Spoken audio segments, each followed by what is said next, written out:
Hello and welcome to today's session all about standards and expectations at Preston College. My name's Fawcett and I'll be talking you through the new positive behaviour framework and all that entails. So as we go through our standards and expectations session today, we will be talking on things that are of a sensitive nature and may bring up personal feelings and emotions within you. So this is just a little reminder to be kind to yourself. We've all experienced different things, particularly in the learning environment, and it's just this session is to help you look at things in a different way as we approach standards and expectations across college, with a fresh face and a trauma-informed approach. And it's just really a reminder to be kind to yourselves. This session is also designed to improve consistency of how we interact with our learners across college. So as we're talking through things, just be mindful of what we're mentioning, what the things I'm discussing, and also how we might approach and interact with our learners. So the intention of this session is to raise awareness of the new positive behaviour framework, and I will go into detail in a short moment about that. Just to clarify the standards and expectations we set out for all our learners on campus, and they're modelled by yourselves. And then the final intention is to provide consistency across college so that learners in every area of college would gain in the same experience, whether they're level 1 brick students or they're a HNC student.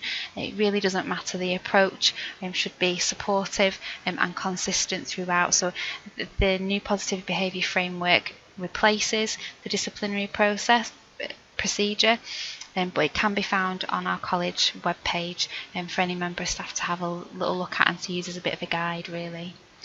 So during this session I'm going to discuss the 4 stages of the framework and hopefully have an opportunity to share some examples of positive strategies. And just a little reminder that you're the gatekeeper of this procedure.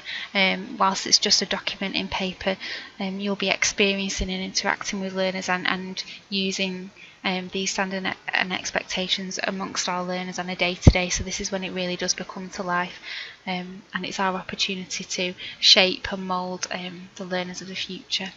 Okay, and hopefully by the end of the session you'll have gained an idea of how we want to approach standards and expectations consistently, some examples of best strategies to use with our learners, and also consider strategies that can be used to support yourself.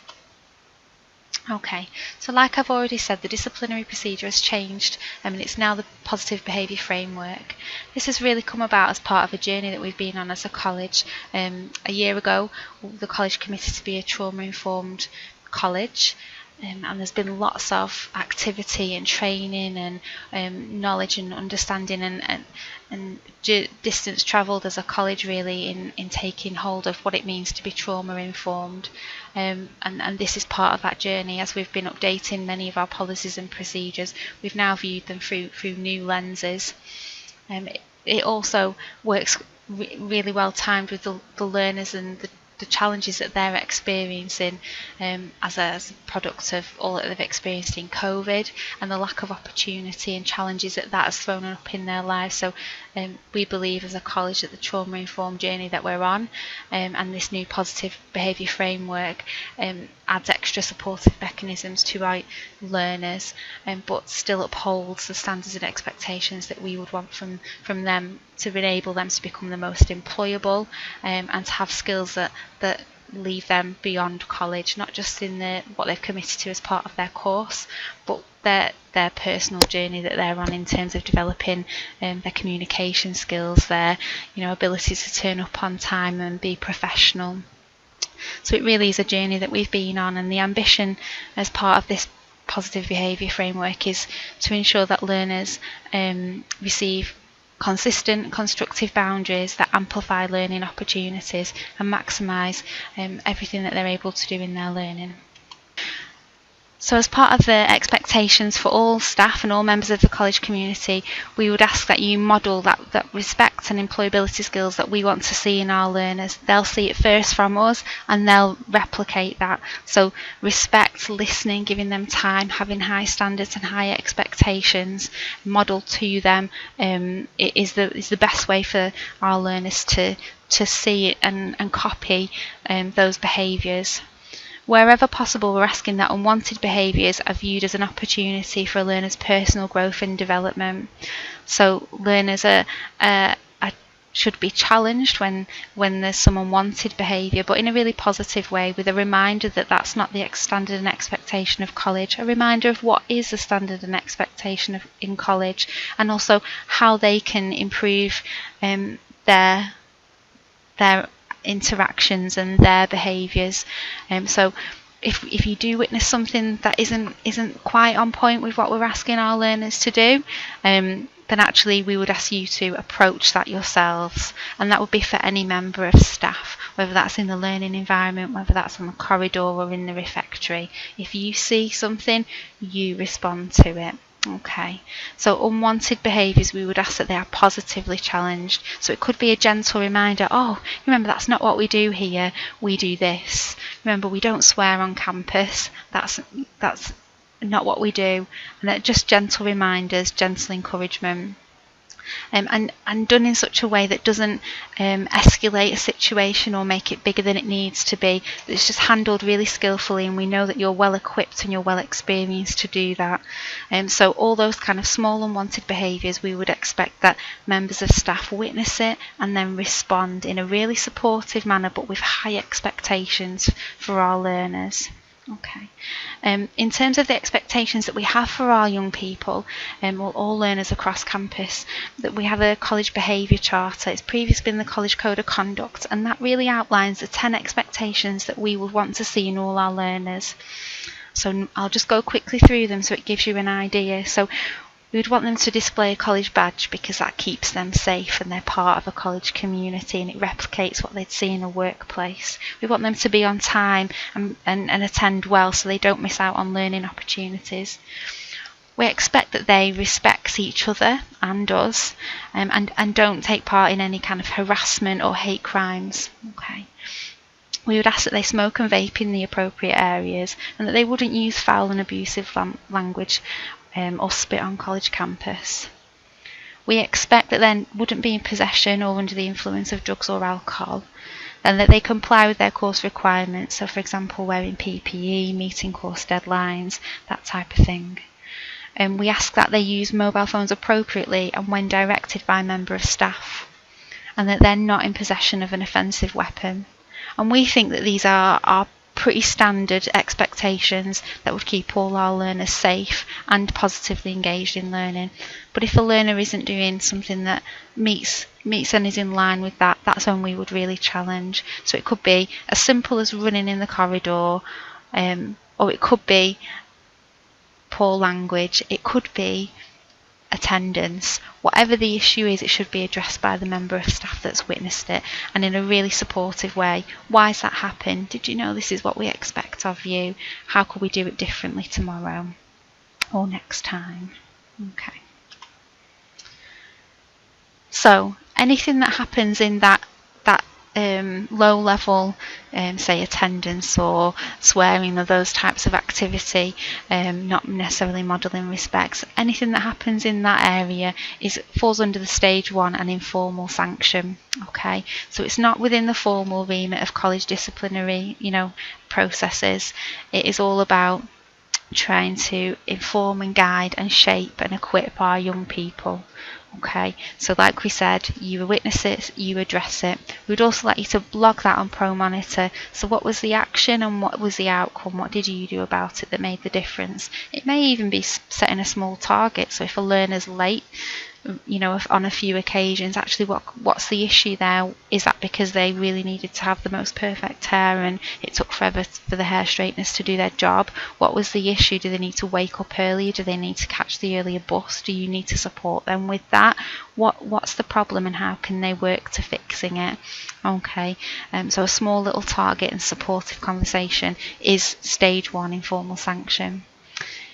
If those conversations aren't yielding positive fruit and the behaviours are persistent and now starting to impact more on their learning and the learning of others and the learning environment, actually it then moves to stage 2 verbal sanction. Okay, wherever possible, we want to keep learners down the stages. It's not about trying to get them higher up the stages, but we do need to address if a behaviour, for example, attendance, was becoming a persistent problem, then that really does need logging as a verbal sanction.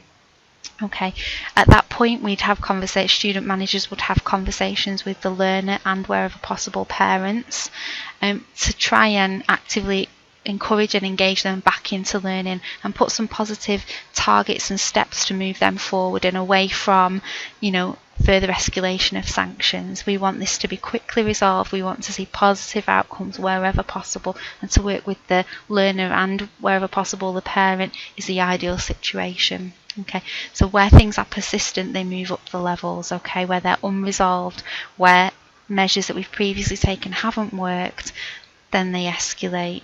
Again, it's a supportive mechanism, so we have open, honest, frank conversations, but they're not targeted and they're kind of unbiased. We're talking about giving opportunities to our learners and hopefully shaping them for the good.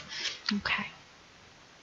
So further down the line, if things are still not going well, and I'll give the example of attendance again, if things are still becoming increasingly an issue, it's impacting on it could impact on placements, they're missing units, they're missing assignments, it really is impacting their learning and it's been unresolved, then it would move up to a written sanction.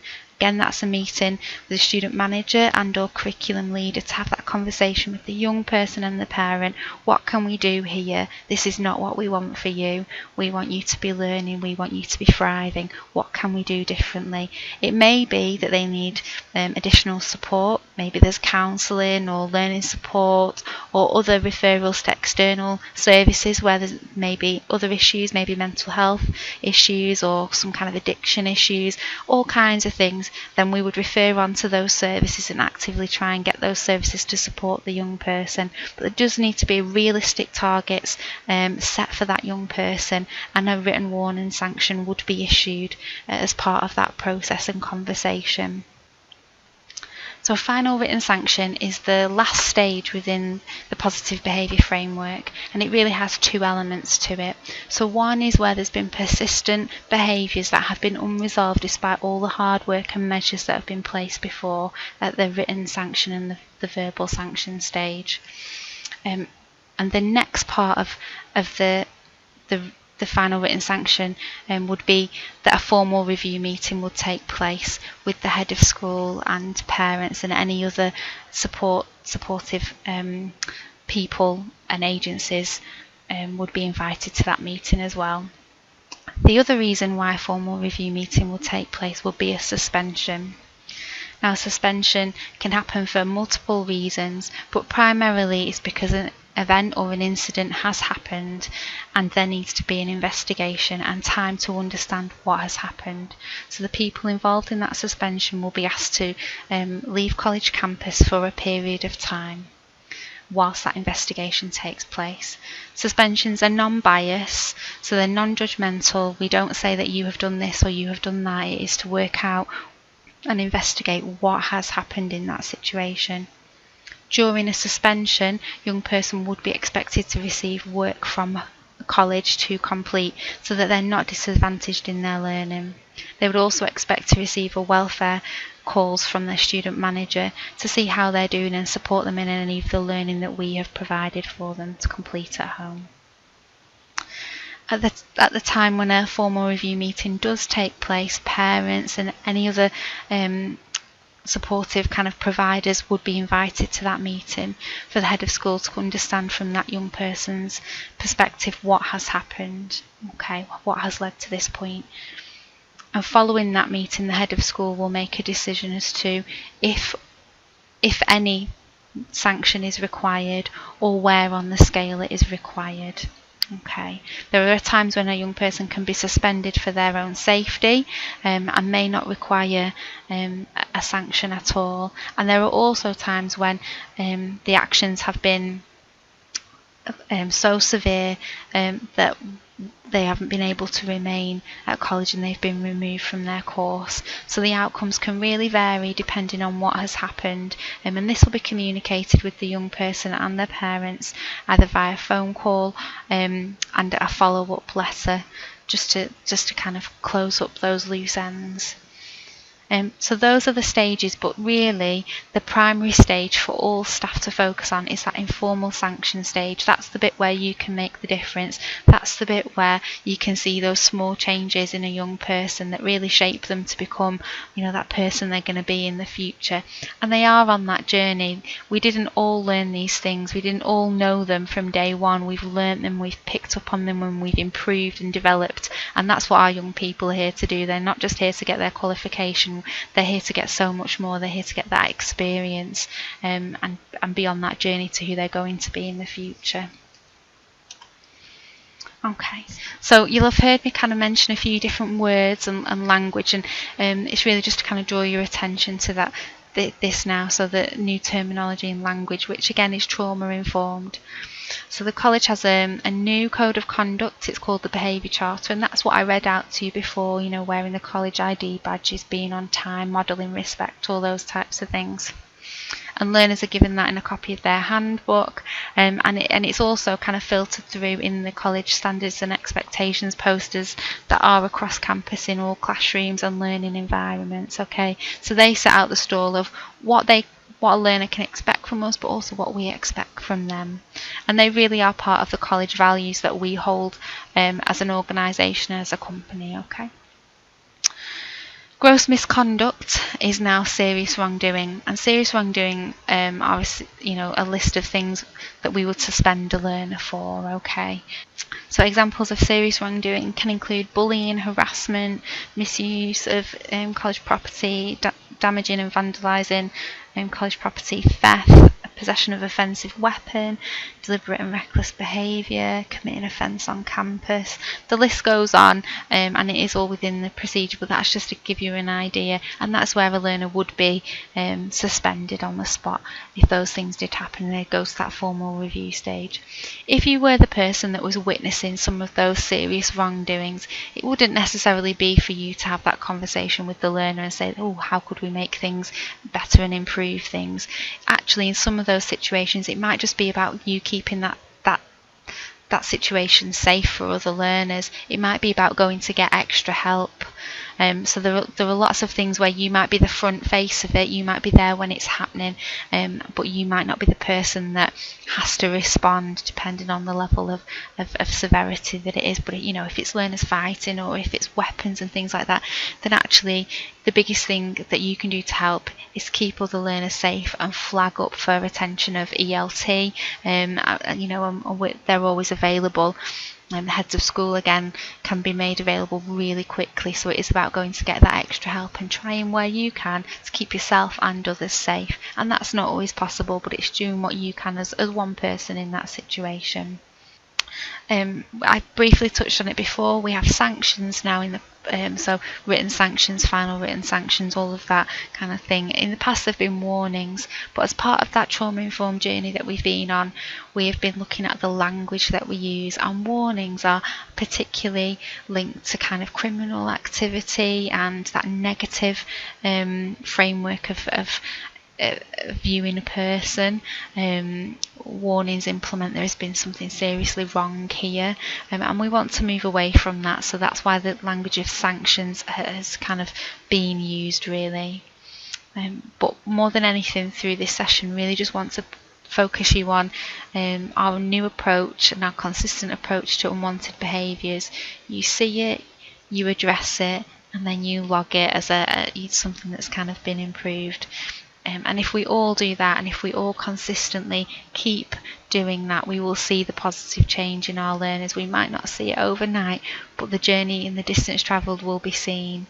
So what we ask of you is that you stay positive and you stay patient with yourselves and with others, and also know within yourselves what's kind of some things kind of tip us and trigger us a little bit, and have that understanding, maybe be look at taking yourself away from a situation or talking to your colleague. How could we do this differently? This didn't work today.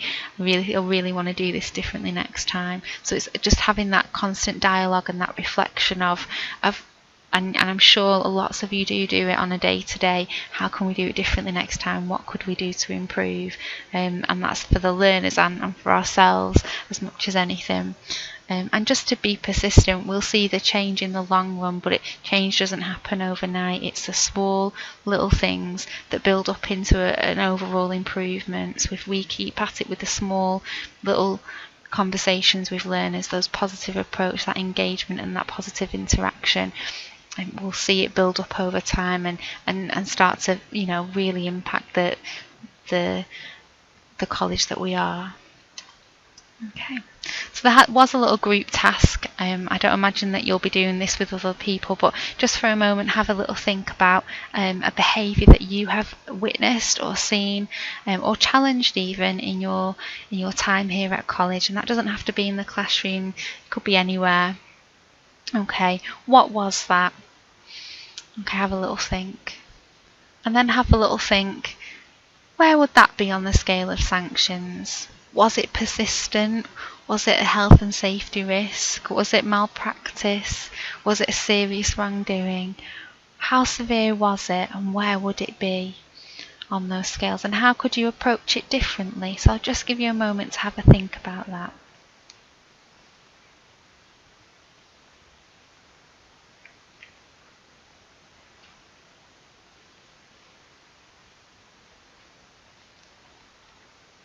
So whilst you're thinking about that, when we did this session live, we asked staff to generate their ideas onto a Collaborate board, and that can all be found on the TLA hub. So do encourage you to look onto there. Many members of staff talked about issues with mobile phones or health and safety in the workplace, all those kind of issues. So would refer that as a great space to go at the start of a 10. And just a reminder that the quality team are have an open door. They're here to run past any ideas, struggles, concerns, so please do use that. They're based down in the learning lab, and they're always a listening ear. So this is kind of it in summary for today's session. The biggest thing that we want you to take away from today's session is the approach that we want you to have with learners about being positive and interactive and engaging them even when things aren't going well. Having those hard conversations, but with a supportive ear, with a supportive frame of mind. We still have high values and standards for our learners. They have not changed. If they're going to be employable in the future, if they're going to get to their end goals, they need to have firm, clear boundaries. But it's okay to be compassionate and understanding, and talk through their issues with them and have that listening ear. You can do both. So that's it for this session. There'll be lots more opportunities to kind of cover things like this in the future. But thank you very much and take care.